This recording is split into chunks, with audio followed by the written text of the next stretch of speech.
À la une ce soir, le SOS des populations de Marabarasso près de Bobo-Dioulasso. En saison pluvieuse, cette localité est coupée du monde. Évacuation sanitaire impossible, exportation de produits agricoles au ralenti, transport humain par des moyens de fortune très risqués. Vous allez le voir, les populations de cette partie du Burkina Faso ont l'impression d'être oubliées par les plus hautes autorités du pays. Gros plan ce soir sur leur calvaire. Rien n'a encore été décidé à ce stade des discussions. On ne peut donc pas dire combien de temps va durer la transition. Au Mali, la junte au pouvoir dément formellement l'information sur la durée de la transition qui lui est attribuée. Selon plusieurs médias, le Comité national pour le salut du peuple aurait proposé une transition d'une durée de 3 ans et dirigée par un militaire. Voilà pour le sommaire de ce 19h30. Merci d'être des nôtres, mesdames et messieurs. Commençons par cette audience que le chef de l'État a accordée aux forces vives de la province du Naouri. En marge de la sortie de la 19e promotion de l'Académie militaire Georges Namoano à Pau, le président du Faso a reçu les autorités administratives et religieuses, les religieux qui ont plaidé pour la création d'emplois au profit des jeunes de la localité. Majid Bakou. Musulmans et chrétiens tous dans une seule délégation, reçus par le président du Faso ici à Pau dans la province du Naouri. Au cours de ce tête-à-tête, Rochmar Christian Kaboré a traduit la reconnaissance de la nation à ces différentes communautés pour leur médiation dans certaines crises, la sensibilisation et l'éducation qu'ils apportent aux populations. À cette occasion, les religieux ont sollicité l'accompagnement du chef de l'État pour la création d'emplois en faveur des jeunes de la province. Alors donc nous avons aussi profité de lui demander davantage aussi de l'accompagnement, surtout pour notre province. Nos jeunes abandonnent les mosquées et les églises pour aller au Ghana, qui à l'aventure, qui en tout cas les bras valides se vident de notre province. Nous avons demandé s'il avait cette possibilité de nous aider à avoir une retenue d'eau dans la province. Cela nous aiderait à pouvoir davantage avoir donc la main d'œuvre, les bras valides pour construire notre province. À la suite des religieux, le président du Faso a reçu les autorités administratives. Conduite par le gouverneur de la région du Centre-Sud, la délégation est venue témoigner sa gratitude au chef de l'État pour tout ce qui a été réalisé pour la région. On a tenu à lui dire merci, tout simplement pour tout ce qui a été réalisé pour la région du Centre-Sud. Qu'il y ait la paix pour le Burkina, que Dieu préserve notre pays de toutes ces attaques terroristes et tout.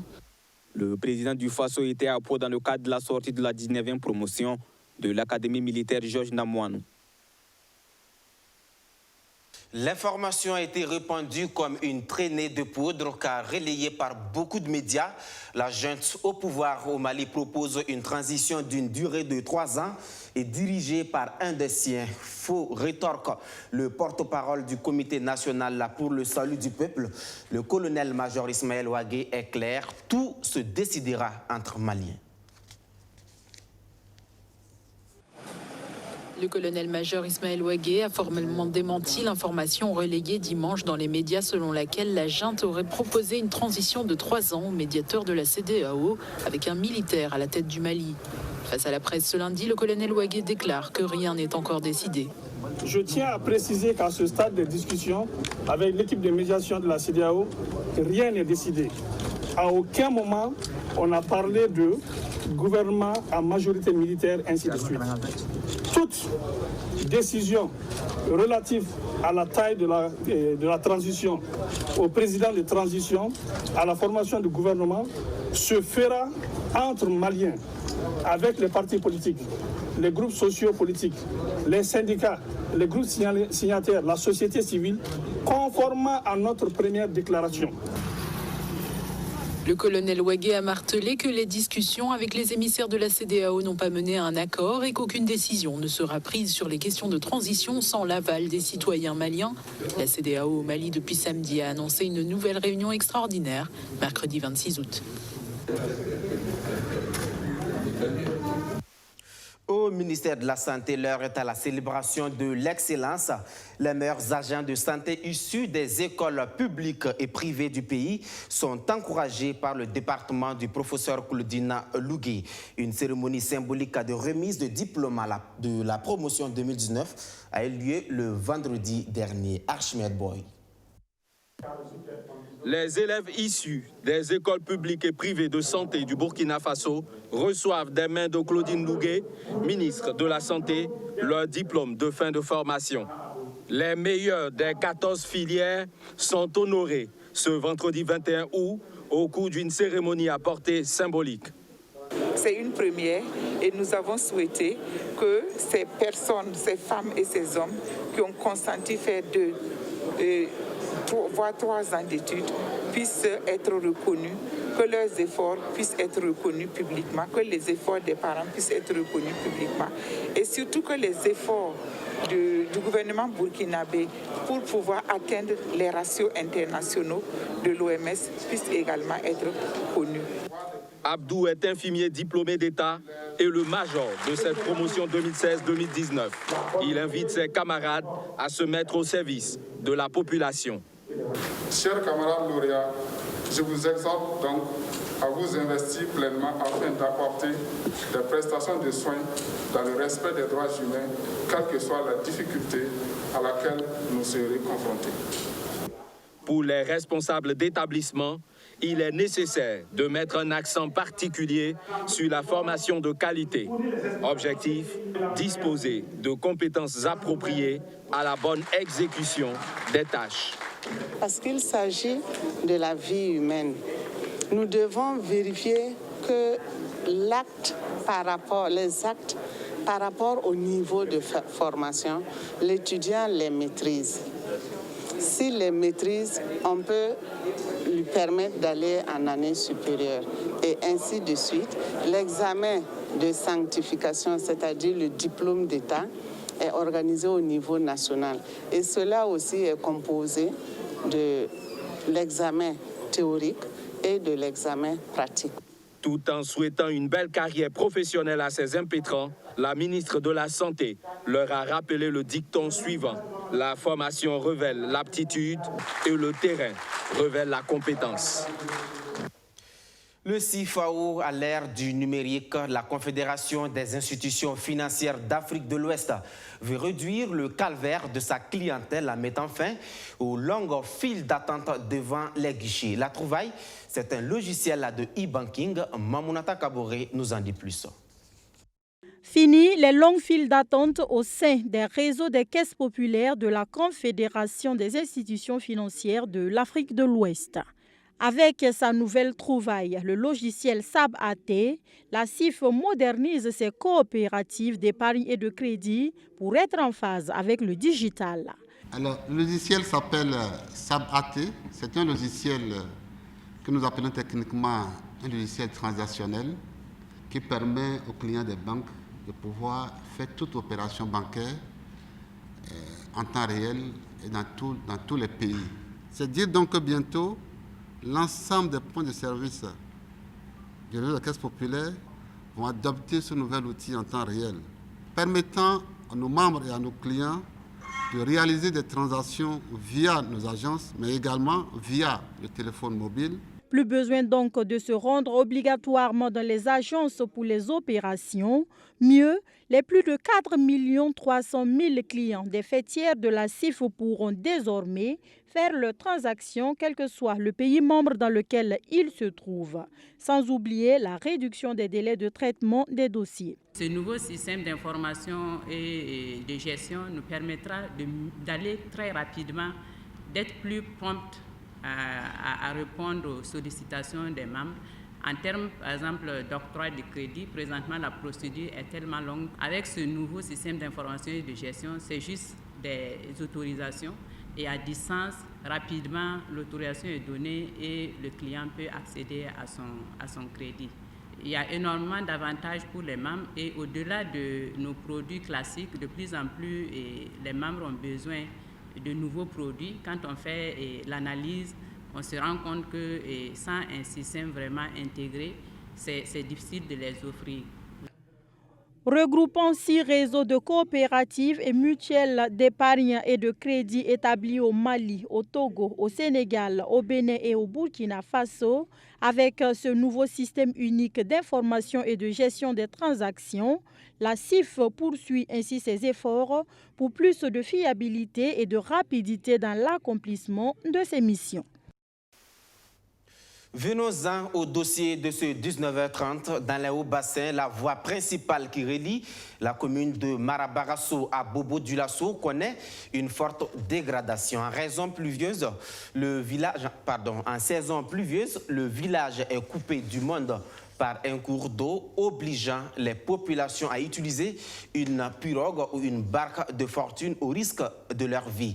Pour rejoindre la capitale économique, se sentant abandonnées, elles ont décidé d'unir leurs forces afin de construire un pont de fortune dans l'espoir qu'un pont en béton leur sera construit très bientôt. Un pont en béton, c'est en tout cas le souhait du chef du village de Marabagafesso et de ses sujets qui disent en avoir marre de cette situation d'enclavement. C'est le grand format de cette édition signée Soto Justin Dabiri. Une barque de fortune et des passagers, ils ne se dirigent pas sur les côtes italiennes ou espagnoles. Ce sont des populations du village de Marabagasso qui tentent de rejoindre désespérément l'autre rive de cette rivière, seule voie principale leur permettant de se rendre à Bobo-Dioulasso, le chef-lieu de région. Nous voici assises dans cette barque de fortune, les fesses dans l'eau. Si c'était une femme enceinte, alors là c'est difficile. Après cette étape, il faut la conduire à moto à l'hôpital à Ouara. Et là encore, on vous dit d'aller à Bobo. Le temps d'y arriver, il peut y avoir des désagréments. C'est ainsi chaque année. Nous sommes à Marabagasso, une commune rurale du département de Péni, de la province du Oué dans la région des Hauts-Bassins. Marabagasso, avec une population estimée à plus de 4000 âmes, a un important potentiel pastoral qui alimente le marché national de sa production laitière et animale. Mais à cause de l'état dégradé de la voie, les populations sont confrontées à la mévente de leurs produits animaux et laitiers. À partir de mai jusqu'en octobre, effectivement, le village est coupé effectivement de Bobo-Dioulasso, où effectivement toutes nos productions sont écoulées. Donc ça fait qu'en matière de production laitière, le village a beaucoup de potentialité. En matière effectivement, c'est-à-dire que d'effectifs bovins à écouler, et il est important. En matière effectivement de la volaille, l'effectif est très important, mais à cause effectivement de l'enclavement de la zone, il y a un blocage commercial. Si nous arrivons ici, nous sommes obligés d'éviter les marchandises à l'entrée pour que les propriétaires viennent les chercher. Parce qu'on ne peut pas accéder à cause de la dégradation de la route. Le secteur pastoral et le secteur du transport ne sont pas les seuls secteurs à être touchés par l'enclavement du village. Le manque de voies pendant la saison hivernale a un impact négatif sur les activités et les besoins éducatifs et sanitaires des populations. Quand il y a un malade dans cette situation, bon, nous sommes obligés c'est les parents qui se débrouillent à amener leurs malades au district. Voilà, l'ambulance ne peut pas venir. Voilà, donc c'est réellement une difficulté. Ça fait qu'il y a beaucoup de références qui n'arrivent pas au district. J'étais un conducteur d'une ambulance 3 pieds. J'ai une fois transporté une femme enceinte à terre. Avant qu'on arrive à Bobo, elle a succombé. Et ce jour, une dispute a eu lieu entre le personnel soignant et moi. Nous demandons donc aux bonnes volontés de nous venir en aide avec des voies et des ponts. N'en pouvant plus d'attendre l'aide de l'autorité qui ne vient pas, les populations de Marabagasso ont décidé d'ériger un pont de fortune. Si l'initiative de ces populations est à saluer, le risque de voir ce pont de fortune s'écrouler sous le poids de l'eau est grand, surtout à cette période de forte pluie dans la région. Le chef du village en appelle à l'aide de personnes de bonne volonté. Nous demandons aux autorités de nous aider avec des ponts. Des ponts en dalle, ça nous fera beaucoup plaisir. Souvent, nous glissons et tombons, et des fois, nous passons toute une journée à attendre un piroguier pour pouvoir traverser l'eau. Il arrive aussi que nous tombions de la pirogue lors de la traversée. Lorsque l'eau monte à niveau, le pont est submergé et l'eau atteint la poitrine. Nous supplions nos autorités de nous venir en aide au grand bonheur de nous les femmes. On a l'impression que nous ne sommes pas des Burkinabés. Le gouvernement ne voit pas notre souffrance. C'est l'impression que nous avons. Nous les supplions donc de nous aider. Ce n'est pas une affaire de politique, mais pour le bonheur de la population. Nous cultivons le coton, nous faisons de l'élevage. Mais quand la Sofitex arrive avec nos intrants, elle les dépose au niveau du pont. Et nous sommes obligés de quitter notre village, qui est à 7 km du pont, pour venir chercher ces engrais. Pour vendre nos bœufs, par exemple, nous les faisons traverser cette eau avant de les embarquer dans un véhicule pour Bobo. Il n'y a pas de voie et nous souffrons. En plus de Marabagasso, 6 autres villages rattachés à cette commune rurale et qui empruntent cette voie principale pour rejoindre Bobo-Dioulasso voient leurs activités socio-économiques ralenties à partir du mois de mai de chaque année jusqu'en octobre. La dégradation de la voie et la difficulté pour traverser cette rivière ne leur permettent pas de circuler et d'écouler en toute sécurité leur production pastorale et agricole. Nous sommes lundi et c'est l'heure des échos de l'écho.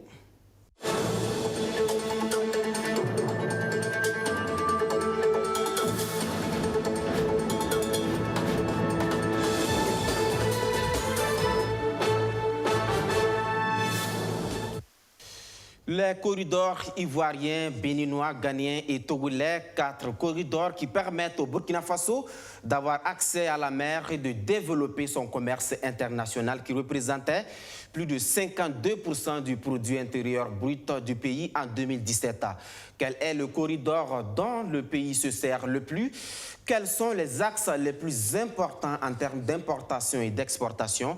Vous l'aurez compris, donc, c'est la chronique économie de ce lundi qui va répondre à ces questions. C'est avec Rémi Lambert-Nébi. Pays enclavé, le Burkina Faso a su tirer avantage de sa situation géographique en mettant en concurrence ses différents corridors. Le pays en dispose 6, mais 4 sont très actifs parce que débouchant sur des ports du pays voisins. Les corridors ivoiriens, ghanéens, togolais et béninois se livrent donc une concurrence en termes de ravitaillement du pays à travers leurs différents ports.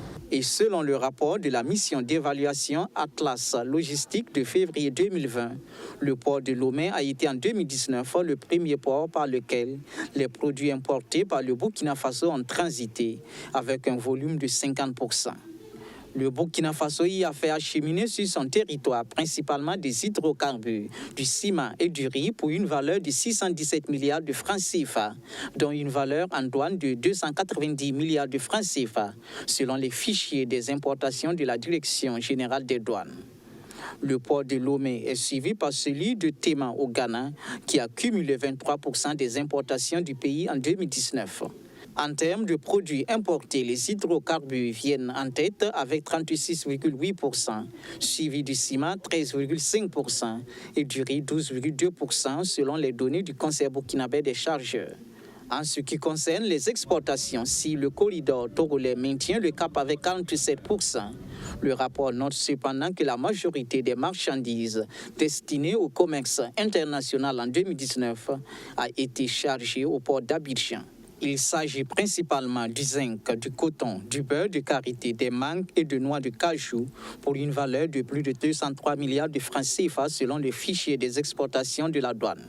Logiquement, la RN4 qui relie Ouagadougou à la frontière du Niger en passant par Fadangourma est la route la plus fréquentée en 2019 avec 37% des importations et 28% des exportations. 65 000 camions ont emprunté cet axe en 2019 avec une charge de plus de 2 265 000 tonnes de marchandises. Vient en second plan la RN16 qui va de Koupéla à la frontière togolaise en passant par Tinkodoro et Saint-Cancé.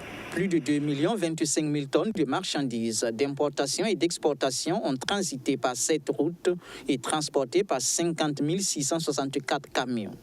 Le principal défi reste donc la sécurisation de ces principaux axes qui jusque-là sont empruntables avec quiétude, contrairement à la RN18 sur le corridor béninois qui a enregistré 5 cas d'engins explosifs improvisés entre 2018 et 2020.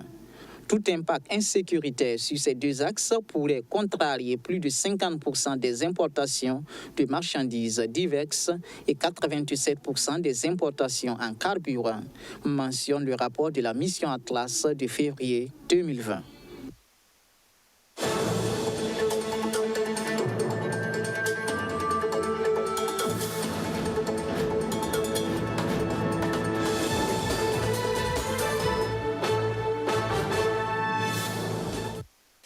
De quoi booster l'objectif 200 000 plants à mettre en terre cette année. La CNSS répond ainsi favorablement à l'appel de reboisement lancé par le chef de l'État en marge de la journée nationale de l'arbre. La Caisse nationale de sécurité sociale a mis en terre 400 plants. Majid Bakouan. La lutte contre l'avancée du désert est l'affaire de tous et la Caisse nationale de sécurité sociale l'a bien compris.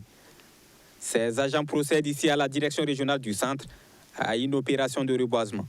Une opération qui s'inscrit dans le cadre du mot d'ordre national qui consiste à reverdir le couvert végétal du Burkina Faso. Du mot d'ordre national qui consiste à reverdir notre pays pour freiner un temps ce qu'on appelle l'avancée du désert. Alors, donc, la Caisse aussi a voulu souscrire à cette tradition. Et la plantation d'arbres aussi doit se faire de façon utile. Mais il faut planter dans des cadres appropriés pour maximiser la survie des arbres. Voilà pourquoi nous avons choisi l'agence qui est clôturée, sécurisée, pour donner plus de chances de survie aux arbres. Au total, ce sont plus de 400 plants constitués de bombax et d'acacia qui ont été mis en terre. Cette opération s'inscrit dans le cadre de la célébration de la Journée nationale de l'arbre qui a été célébrée le 8 août dernier à Banfoura dans la région des Cascades. Fin de ce journal. Merci à tous de l'avoir suivi. À vous qui nous faites confiance depuis tant si là dans les Banwa. À demain pour d'autres actualités.